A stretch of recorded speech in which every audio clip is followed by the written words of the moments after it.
أبقعزهم منبر تمالي معرلو من صباحن لعلا قدس النتي زلوا تمالي مسارت لو من صباحنيا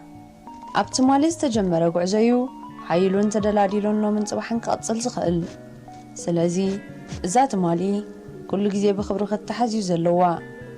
جنب خمين أنا ذات مالي تذكريت نجبرا تقدمي عبتا معلتي بإن صرح صرح كون كله اتخالقنا قداس ندما نتا معلتي بخبر مسنادان معك أبانيو أما مسرح معك أبن مسنادن تمالن بقر بقدام الناس تتكس مزجب علت مالت دياري نايك أمقا إنجليز كالكوينو مزجب علتاوي فتساميتات نيوانو مالتيو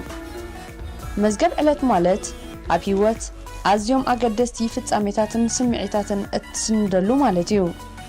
إزوم فتساميتاتن أقداميتاتن ناي تتصحفي ويون ناي كالسب كخوني خلو تصحفي نزرآيون نزسمعون بأكال زتخطاتلهم فتساميتاتن أم مزجب علت مالت دياري بمغمات فقد تايخون بتزواواري نزل علماونت اتون فتساميتات أبركتو يقبر بعبيو مزجب علت نتصحفي وشتاو سمعيتو زقلصلو دبترونيو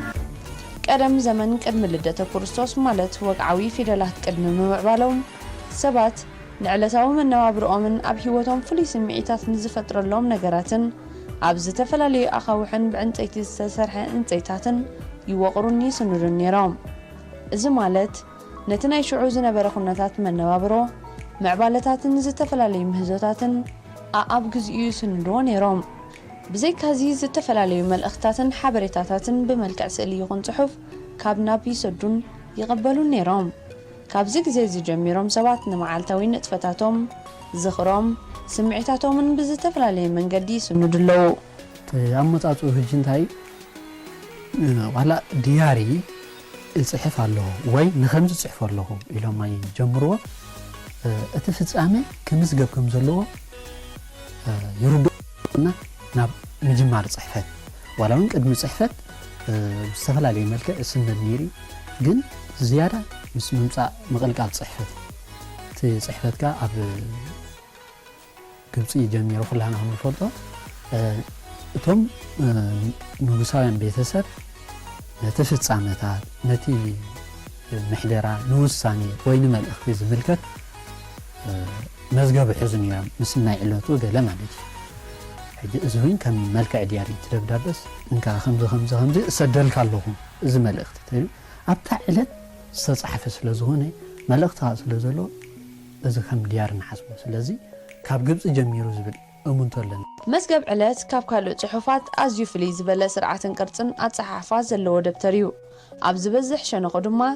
እቲ ኣጸሓሕፋ ጎደና ስነ ጽሑፍ ዝተኸተለ እዩ ስነ ጽሑፍ ርእሱ ዝኸኣለ ክልተ ክፋላት ኣለዎ እቲ ቀዳማይ ኖብል ወይ ድማ ኣብ ሓቀኛ ዛንታ ዝተመርኮሰ ጽሑፍ ክኸውን ከሎ እቲ ካልኣይ ድማ ልቢ ወለዳዊ ጽሑፍ ማለት እዩ መዝገብ ዕለት ወይ ዲያሪ ግን ካብዞም ክልተ ፍልይ ይብል ቀጻል እንድሕር ጽሑፍ ኣለኻ ትናይ መጽሓፍ ክእለትካሲ ዋሕዚ ብውሕዱስ ዋሕዚ ይህልዎ ከምዚ ክትሓስብ ጠጠው ገለ ይትብልኛ ግን ከዓ አንተ ወይ ዝርሳዕ ኳን ይራብ እንታይ ክትገብር ኣለካ ዝብልክኒ ዛንታ ከተዘንቱ እናሓሰብካ ነቲ ዲያር ኣይትጽሓፍ ጥራይ ሎማዓንቲ ከምዞም ዝጋጥም ይልካ ንዳሕራይ ከዘንቱ ወይ ገለ እንተይልካ ቁርብ ቅነት የጋጥም ምክንያቱ ዛንታ ሁሉ ጊዜ ሓሶት እዩ ንሓቂ ዘንጸባርቕ ሓሶት ንከምዚ ዛንታ ኾነኒ እንተዳኢልካ ቁርብ ትዝንባዕ ካብቲ ሓቂ ምክንያቱ ዛንታ ጽፈው ኣለኻ ሓደ ቅርጽ ኣለዎ ነቲ ዲያርኻ ኣብ ሓደ ቅርጽ ትእትውላ ኩሉ ጊዜ ግን ሓሳባትና ስምዒታትና ከምዚ ቅርጺ የብሎም ስለምን ከምዚ ራንደም ወይ ድማ በሃንደበት እዮም ዝመፁ ሳኻ ነቲ ዕለታዊ መዝገብካ ልክ ከምታ ትመፀካ ዘላ ትፅሕፋ እዚ እንታይ እዩ ዝሕግዘካ እቲ ኣእምሮኻ ነፃ ንኸውን ሕጂ እንድሕር ንዛንታ ትሓስብ ኣለኻ ግን ቅርፂ ተትሕዞ ኣለኻ ቁርብ ናብ ሓሶት ገፅካ ወገናውነት ገፅካ ትኸይድ ኣለኻ ማለት እዩ ሕጂ ነቲ ዝበልክዮ ንስነ ፅሑፍ ይሕግዝ እዩ ግን ከዓ ንዑ እናሓሰብካ ክተብል የብልካ እምበር ሓደ ኣካል ስነ ፅሑፍ ወይኒ ካብቲ ይፈጠራዊ ወይ ፈጠራዊ ዘይኮነ ማለት ቀንዲ ዝበሃላ ነጥብታት ኣለዋ ሓደ ቀንዕና መዝገብ ዕለታዊ ፍጻመታት ክሳብ ዝኾነ ናትካ ናይ ውልቂ ክሳብ ዝኾነ ከዓ ካብ ሰባት ይኽወል መብዛሕትኡ ከዊልካ ኢኻ ትፅሕፎ ዋላ ነቶም ናይ ቀረባ ቤተሰብካ ኣሕዋትካ ዋላ እውን በዓልቲ ቤትካ ገለ ጉሉፅ ኣይኮነን ስለዚ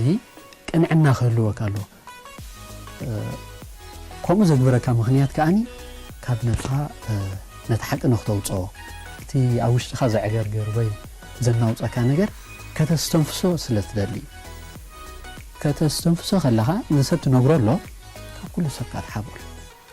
ስለዚ እቲ ፍጻሜ ካብ ሰባት ካርሓባእኻዮ ሓቂ ክኸውን ኣሎ ከም ዘለዎ ተስፋ ሰባት ዘይንግር የብልካ ሕጂ ሓንቲ ቅንዕና ክህልወካ ኣለዎ ካልኣይ ህልው ግዜ ከምዚ ፕሬዘንት ንስንብሎ ክህልዎ ኣለዎ ሕጂ ኣይና ይህሉ ኣይና ዘይህሉ ክንፈላለዩ ንኽእል ኢና ንኣብነት ኣብ ሕሉፍ ዝተፈፀመ ኣጋጣሚ ዋላ ስርሒት ፈንቅል ንበሎ መዓልቲ ህፃናት ንበሎ ሓድሽ ዓመት ጦብላሕታ ፈጥረልካ እዩ ሕጂ ኣብ ገለ እዋን ሸለል ኢልካ ትሓልፍ እሞ ኣብኡ ተዘርበየ ወይ እቲ ኣጋጣሚ ድሕሪ ገለ እዋን ትዝብለካ ሽዑ ንስኻ እንታይ ኢኻ ትብል እታ ብዕለት ክንዲዚ ወይ ኣብ ከምዚ ኣጋጣሚ ዘሕለፍናይ ኣጋጣሚስ ትዝ ኢላትኒ እቲ ክሳይ ኢልካ ትዝክሮ ሕጂ እቲ ተዘርዚሩ ዘሎ ፍጻመታት ኣብ ሕሉፍ ዘሎ ዘይኮነ እቲ ዲያሪ እታ ቀዳመይቲ ወይ ካልአይቲ መስመር ዘላ ትዝ ኢልኒ ትብል ነዚ ክትምዝግቦ ከለኻ ሕጂ ሕሉፍ እንዲኻ መዝጊብካ ዘለካ ግን ኣብታ ዕለት እንታይ ኣሎ ትዝታ እቲ ትዝታ ምዃኑ እዩ ህሉ ወይ ድማ ፕሬዘንት ተንስ ዘብሎ በርቲ ፍጻመ ሕሉፍ ክኸውን ንኽእል እዩ ህሉ ከዓኒ ኣብ ትምህርቲ ዘለኻ ከምዚ ንምሃር ኣለና ሎሚ ዓመት ከምዚ ክወዲእ ገለ እንዳበልካ ትምዝግቦ ንስም ሰው ትገብሮ ዘይብልካ እንታይ ምስ ሓለፈ ኣብቲ መዓልቲ ከም ዘለኻ ምስልካ ትምዝግቦ ኣይፅቡቕን እንታይ ማለት እየ 10 ጉንቦት ኣለኻ ናይ ዕለት 5 ጉንቦት ክትምዝግቦ ከለኻ ሎሚ ዕለት 5 እዩ ከምዚ ገለልካ ምምዝጋብ ፅቡቕ ኣይኮነን ዝፈልጠካ ሰብ የለን ግን ኣብ ውሽጥኻ ዘሎ ነገር ክትውፅእ ትምዝግቦ ክሳብ ዝሃለኻስ እንታይ ቀዲመ ዝመልኳ ዝሕሱ የብልካ ሕጂ ሓደ ካብቶም ካልኦት ስነ ፅሑፋት ዝፈልዮ ዘይፈጠራዊ ስለ ዝኾነ ኩን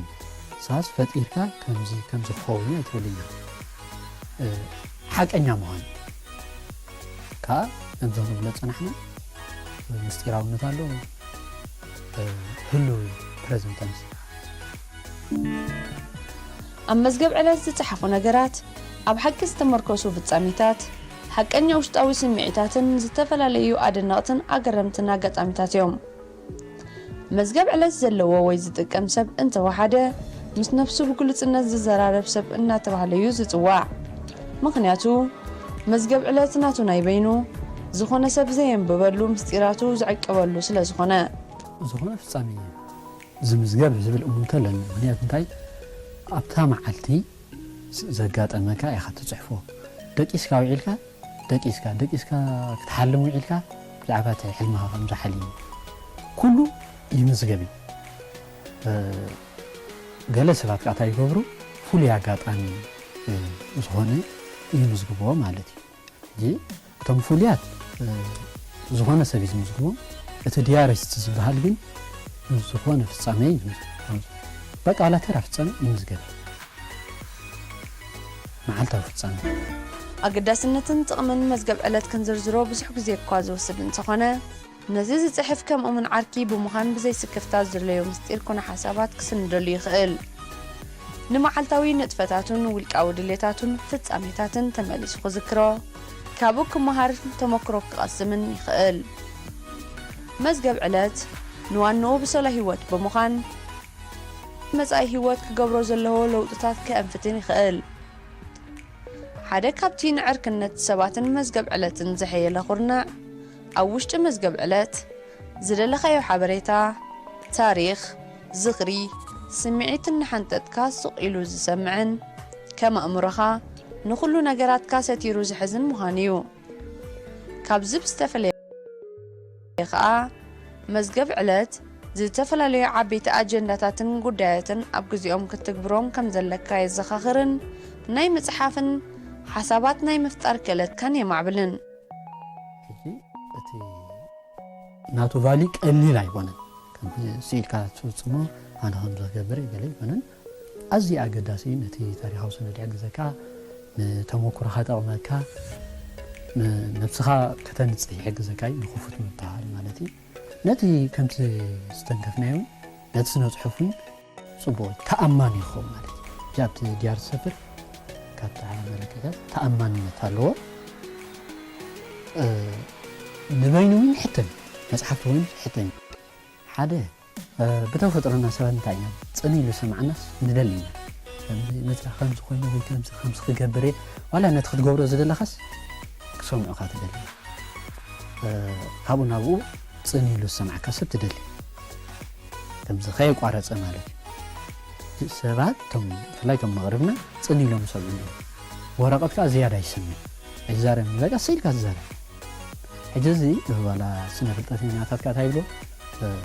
ثيرابي وين صوت من نجاح تقني حدا كالاي كم تاريخه سنه كخون فدي جنازه علم انتاي زخوننا له ناي عالم سجد تسفاي بعد كل قنب دفعات له شعو نتعاقب داديبو خلو ابقل يعرفوا خلو قالي نتي فصامتات مسقيفو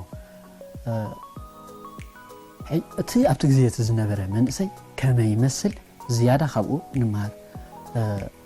ناي تاريخ مصحفت له يجي وي سندات قال ويتم وعالتو يجي يزنتو دحر غزيه كن كمزي يلوط يو تازنات واخا مهنياتو بزح نغراتا وش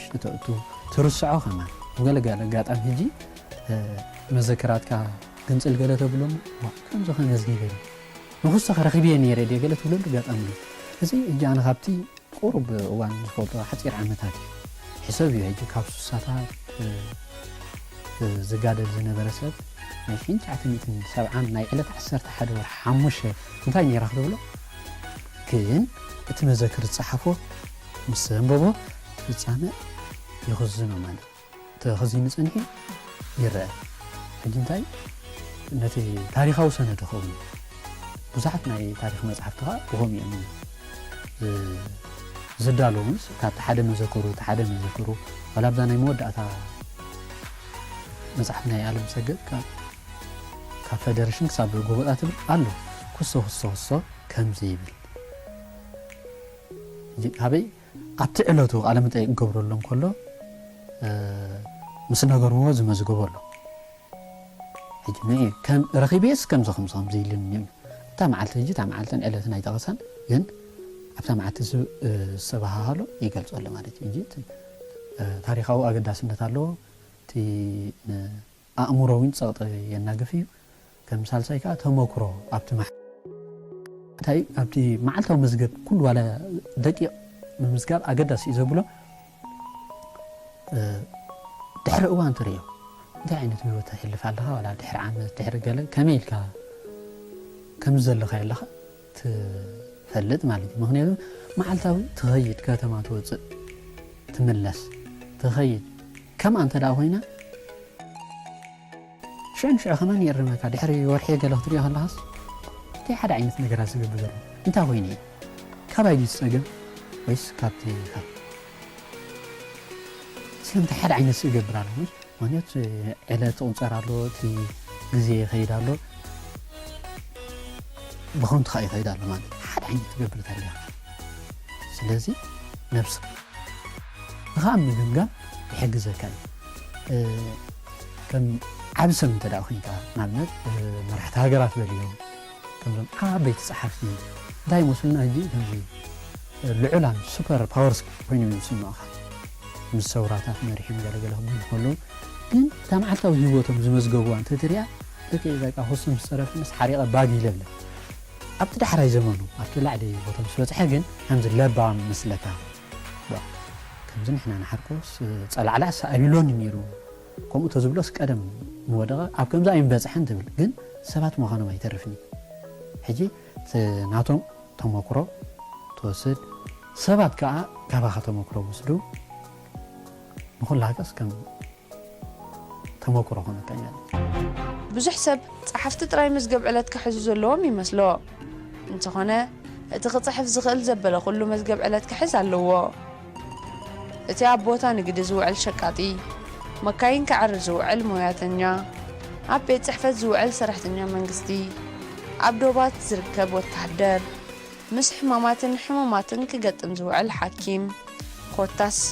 ኩሉ ክጽሕፍን ከንብብን ዝኽእል ሰብ መዝገብ ዕለት ክውንን ኣለዎ ኣብ መዝገብ ዕለት ማለት ዲያሪ ዓበይቲ ፍጻሜታት ጥራይ ኣይኮኑን ክሰፍሩ ዘለዎም ሎሚ ተራን ንኣሽቱን ዝመስሉ ፍጻሜታት ድሕሪ ዓመታት ዓበይቲ ታሪኻውያን ኣጋጣሚታት ወይ እውን ምንጭ ዓበይቲ ፍልቀታት ክኾኑ ይኽእሉ እዮም ዓበይቲ ሓሳባት ኩሉ ግዜ ካብ ዓበይቲ ዝበሃሉ ሰባት ጥራይ ኣይኮኑን ዝርከቡ ዓለምና እዞም ዓበይቲ ሰባት ዝበሃሉ ጥራይ ብዝገብሩ ኣበርክቶ ብዘላቶ ደረጃ ይንበጽሕትን ኣብ መጽሓፍ መዝገብ ዕለት ክስገር ዘይግባእ ነገር ግን ኣሎ ጸሓፊ ሓቀኛ ሓሳባቱ ጥራይ ክገልጽ ኣለዎ ኣብ መዝገብ ዕለት ናይ ሓሶት ሓበሬታታትን ፍጻሜታትን ምስፋር ትርጉም የብሉን ምኽንያቱ ኣብ መዝገብ ዕለት ናይ ሓሶት ፍጻሜታት ብምስፋር ንነፍስኻ ክትታልላ ስለ ዘይትኽእል ንምንታይ ኢላ ብዝሒ ዘይዝውተር ተዳኢልኪ ይዝውተር እንዲ ግን ብመንጸርቲ ሕብረተሰብ ንርአዮ ኣብ ሕብረተሰብና ንምንታይ ይዝውተርን ወላ እውን ኣብቶም ጻዕዱ ንምንታይ ይዝውተርን ዓብዪ ፍጻመ ሓቂ እዩ ሓቂኻ ከም ዘላ ክትቅበላ ከባድ እዩ ስለዚ እቲ እንታይ እቲ መዓልታዊ ትፍጽሞ ሎሚ ኸ ኣይኮነን ትዋግኡ ዝረአየካ ድሕሪ ገለ ግዜ ሓባራዊ ዝኽረ ንኽትዕቅብ ይሕግዘካ ንኣብነት ኣነ ካብዚኣ ንደቂ ምሓረ ኸይድ ስኺ ንባፅዕ ትኸዲ ኣብ ስመራ ብሓንሳብ ተማሂርና በብዘለና እንተ ደኣ ኸይድና እቲ ንሃና ምስ ሰባት ዘለና ርክብ ይልሕል እቲ ሕሉፍና እንተ ደኣ ተበቲኹ ከኣኒ ሰባት ኣይኮንና በቃ ናይ ኢሎቱ ጥራሕ ትሓስብ ማለት እቲ ብሓንሳብ ዘሕልፍካዮ ማሕበራዊ ኣብ ሚድያ ዘውፃዮ ግን ከምዚኦም ዓይነት ሰባት ፈልጥ እየ ምስኦም ጋር ጽቡቕ ሕሊፍ እየ ትብል ንሓድ ሕድካ ኣይትበታተኽን ዋላ ኣይትራኸብ ወላ ድሕሪ 10 ዓመት ተራኺብካ ሽዑ እዋ ኩስቶዲኻ እወ ብቐሊሉ ንኽትኣሳሰር ንኽትፋቐር ገለ ይሕግዝ ኣሎ ማለት ጥቕሙሲ ዝያዳ እቶም ዓበይቲ ምኩራት ንብሎም ተገለጹ ወይ ሓይሽ ይብል እምበር ደረት የብልን ዓብዪ ፈጠራዊ ዘይኮነስ ሓቂ ንሓቂ ተዕቅበሉ ሸሓኒ ማለት እዩ ስ ተገዳሲ ከነዘውትሮ ኣለና ሕጂ እንታይ ዕለታዊ መዝገብና ፍጻሜታትና እና መዝገብና መፂና ተንኾኑ ህጂ